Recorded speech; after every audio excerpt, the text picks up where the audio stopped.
Avouez que c'est pas banal. Avouez qu'il manque une case.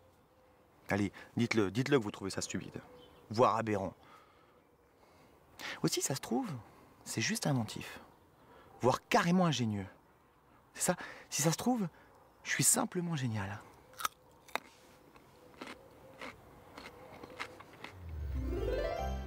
Écoute, bravo, je crois que ça fait rire à tout le monde. C'est toujours cool que les gens rient au bon moment en plus, donc ça c'est merci.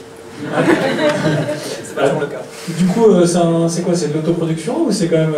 Non, ça a été produit en fait, c'est donc Fabrice, le personnage principal, qui était mon premier film, qui a d'abord été autoproduit et ensuite produit en niveau post-prod. Il y a une boîte qui est venue par la suite. Et il m'a dit, j'ai filé ton scénar à des amis à moi qui montent leur boîte, je vais on verra si ça leur plaira. Alexandre qui est ici, producteur. Et ils m'ont dit, bah, on a bien aimé tout le truc, on veut le produire. Voilà, je dis, ok, si vous voulez. Et les deux, en fait, oui, on en a tourné deux en même temps, c'était une galère d'ailleurs. Je ne vous conseille pas. Et bah, voilà, ce film, c'est en fait le tout premier scénario que j'ai écrit quand j'étais en fac. C'était, en fait, j'avais découvert le foutaise de Jean-Pierre Jeunet, pour ceux qui connaissent, qui est le J'aime pas en fait. Ah ouais. Et voilà, c'était une de mes références. Et j'avais une succession de vannes qui me faisaient marrer autour du concept du SI, et je les ai cousues ensemble pour faire une espèce de scénario. Et voilà, ça a donné ça. Et c'est très différent finalement du scénar de base. Et d'ailleurs, chaque fois que je le vois, je me dis, bon, je m'en fous, en rentrant, je le remonte. Passer à autre chose aussi. Mais ouais, voilà, c'est drôle, moi ça me fait même encore un peu aujourd'hui, donc c'est cool.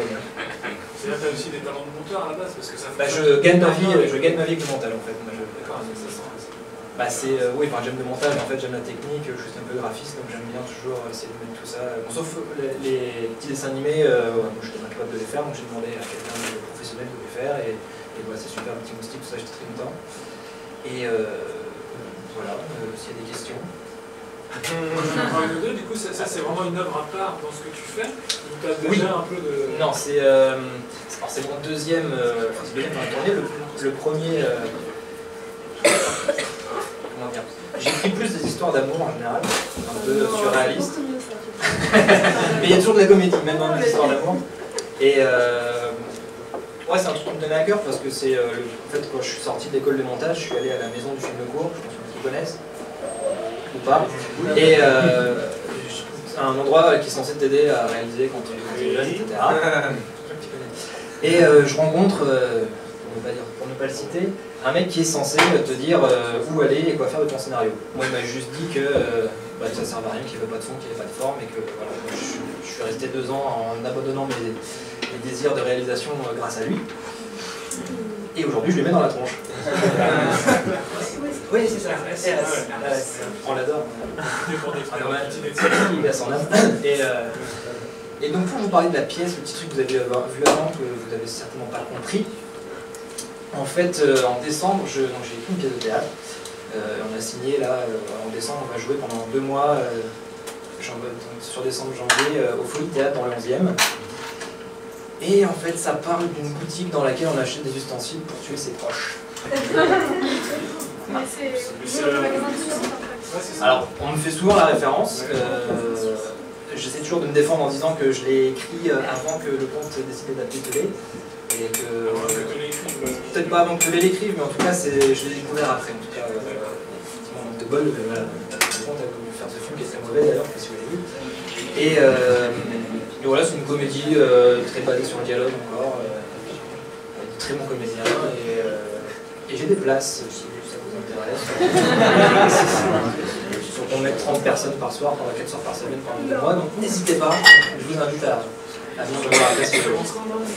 On joue du 12 décembre au 2 février, donc à la Folie Théâtre, métro Saint-Ambroise, c'est un super petit théâtre avec une salle de 94 places, et ouais, ça va être sympa. C'est aussi marrant que ça.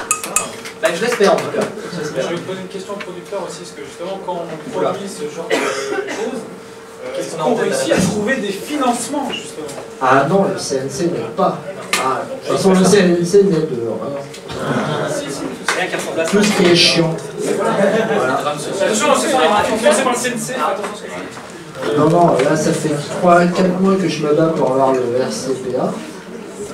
C'est Racing Club. Voilà, c'est ça, le RPCA, enfin, pour avoir le visa d'exploitation. Il existe aux yeux de la France. Voilà. Alors, comment ça a été fait? Sur fond propre. Tous nos courts-métrages actuellement, voilà. Tous nos courts-métrages actuellement, dans les 5 cours, tout n'a été fait que sur fond propre.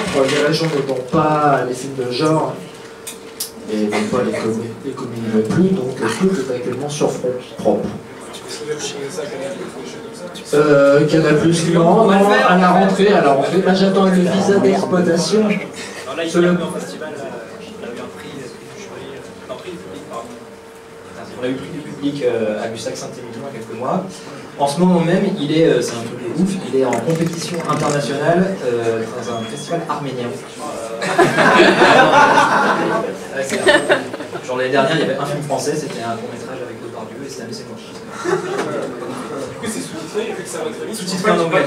Exactement, ils ont un ils sont pas compris. Tout à fait. Ok, bon bah merci. Voilà.